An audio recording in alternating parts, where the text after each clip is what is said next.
Hello আমার প্রিয় বন্ধুরা, গুড মর্নিং। কেমন আছো সবাই? আশা করছি সবাই খুব ভালো আছো আর আমরাও বেশ ভালো আছি। তো আবার একটি ঝলমলে ব্লগ নিয়ে আমি হাজির হয়ে গেলাম। তোমরা দেখছো সোনাই পূজা ক্রিয়েশন আর আমি হলাম পূজা। তো চলো আজকের ব্লগটা শুরু করা যাক। এখন ঘড়িতে 9টা 10 আর এখন থেকেই আজকের ব্লগটা শুরু করলাম।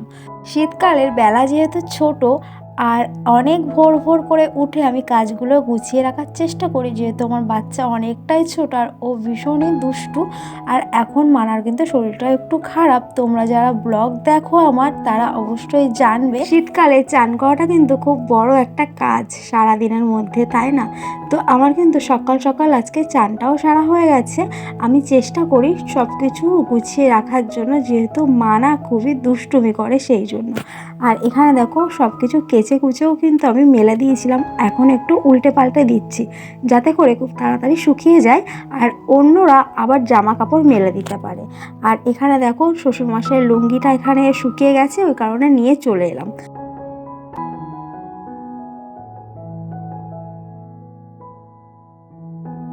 ঘর দোয়ার অপরিষ্কার থাকলে কিছুই ভালো লাগে না, তাই চেষ্টা করি সবসময় ঘরটা আগে গুছিয়ে নেওয়ার জন্য। এখন ঘড়িতে কিন্তু 11:30 বেজে গেছে। এর মধ্যে আর কোনো রকম ভিডিও ক্লিপ আমি নিতে পারিনি, কেননা সংসারের কাজ, মানার যেহেতু শরীরটা খারাপ, ওকে সব কিছু গুছিয়ে দেওয়া, ওর চান করানো, ওকে খাওয়ানো, তো সেই সব করতে করতেই না আমি আর কোনো রকম ভিডিও করতে পারিনি।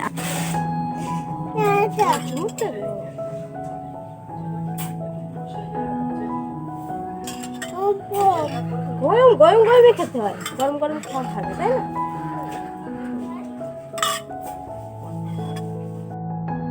ভোর ভোর করে উঠে কাজগুলো যদি গুছিয়ে নেওয়া যায় তাহলে কিন্তু মানার কেয়ার করতে অনেকটাই সুবিধা হয়।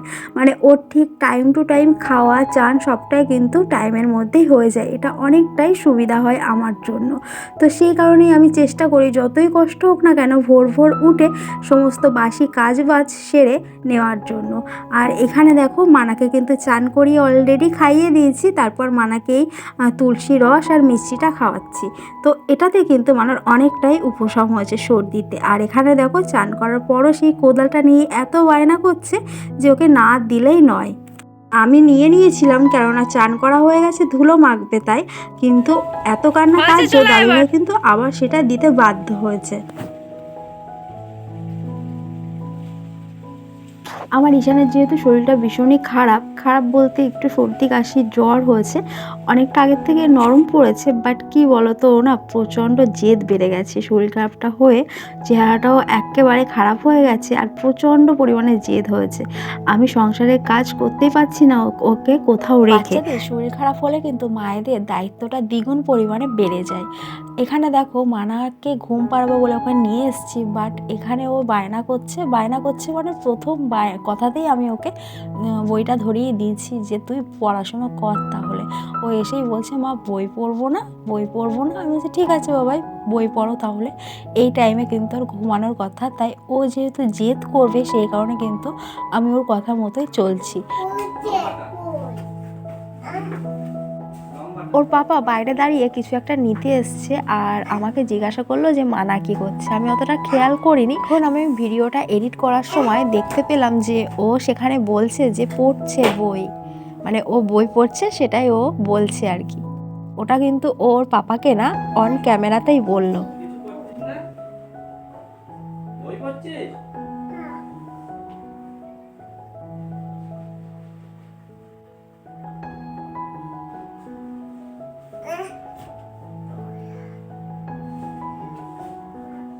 ও যদি এখানে ঘুমাতো তাহলে কিন্তু ওকে ঘুম পাড়ানোর পর আমি মশারিটা টাঙাতাম। তো ও যেহেতু এখন দুষ্টুমি করছে, একটু পড়াশুনো করছে নিজের মতো, সেই কারণে আমি মশারিটা টাঙিয়ে নেব। আর বাচ্চারা দেখবে শরীর খারাপ হলে না প্রচণ্ড জেদ করে আর ঘ্যানঘ্যানে হয়ে যায়। সেই জন্যই আমাদের মায়েদের কিন্তু এটা বোঝা উচিত যে এই টাইমে বাচ্চাদের যাতে কোনো বিষয়ে জেদটা অতিরিক্ত পরিমাণে না হয়ে যায়, তার আগেই তার কথা মতো যে কোনো কাজ যতটা সম্ভব তার জেদটা পূরণ করা। আর তা না হলে তাকে যথেষ্ট পরিমাণ বোঝাতে হবে কোনো বিষয় নিয়ে যে এটা এরকম করলে এরকম হতে পারে। তো এটাই হলো ব্যাপার। আমি কিন্তু মানার সাথে সেই বিহেভ এটাই করি যাতে করে ও অতিরিক্ত জেদ না করে কান্নাকাটি না করে। আর শরীর খারাপ হলে কিন্তু বাচ্চারা এমনিতে অকারণেই কান্নাকাটি করে। আমার মারা তো খুবই কান্নাকাটি করে, সেই কারণে কিন্তু শরীরটা বেশি করে খারাপ হয়, সর্দিটা আরও বেশি হয়ে যায় শরীর খারাপ হলে। আর এখানে দেখো মশারিটা আমি অলরেডি টাঙিয়ে দিয়েছি, যেহেতু দিনের বেলাতে না প্রচণ্ড মশা।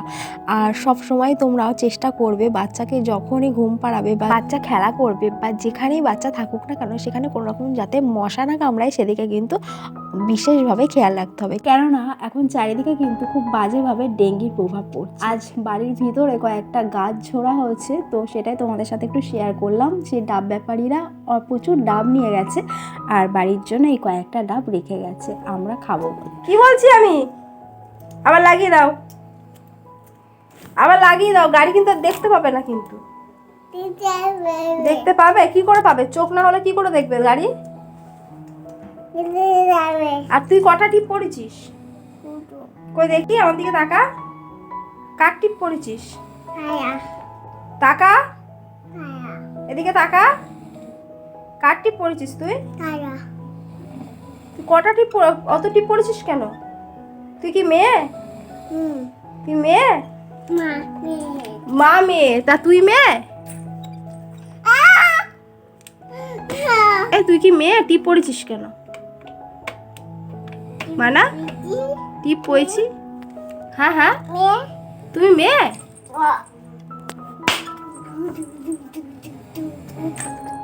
এই তুমি মেয়ে? টিপ পড়েছো কেন? কেন টিপ পড়েছো কেন? ছেলেরা টিপ পড়ে? হ্যাঁ পড়ে? ছেলেরা তো টিপ পড়ে না। তুমি মেয়ে? এ মা, তুমি মেয়ে? ছি। চলো ওই গাড়ির চোখটা আবার পরিয়ে দাও, এই যে এখানে পড়ে আছে, গাড়ির চোখটা আবার পরিয়ে দাও, নাহলে গাড়ি ধাক্কা মারবে, দেখতে না পেয়ে যেখানে সেখানে ধাক্কা মারবে গাড়ি। তুমি জানো না? তুমি জানো না তো? গুড ইভিনিং বন্ধুরা, আমার ঈশান এখানে খেলা করছে আর ওর সাথে কিন্তু আমিও মেতে গেছি খেলাতে। তো ও মানে এত মিষ্টি করে কথাগুলো বলছিল, তাই তোমাদের সাথে একটু শেয়ার না করে পারলাম না। তোমাদের কেমন লাগলো ওর মিষ্টি মিষ্টি কথাগুলো অবশ্যই কিন্তু কমেন্ট করে জানাতে ভুলো না। আর তোমাদের করা একটা লাইক, একটা কমেন্ট আমাকে অনেক মোটিভেট করে পরের কোনো ব্লগ বানানোর জন্য। সো প্লিজ একটা ছোট্ট করে লাইক কমেন্ট করে দিও। মানার সাথে আমার কাটানো কিছু মিষ্টি মুহূর্ত দিয়ে তোমাদের সাথে আজকের ব্লগটা শেষ করলাম। দেখা হচ্ছে নেক্সট ব্লগে।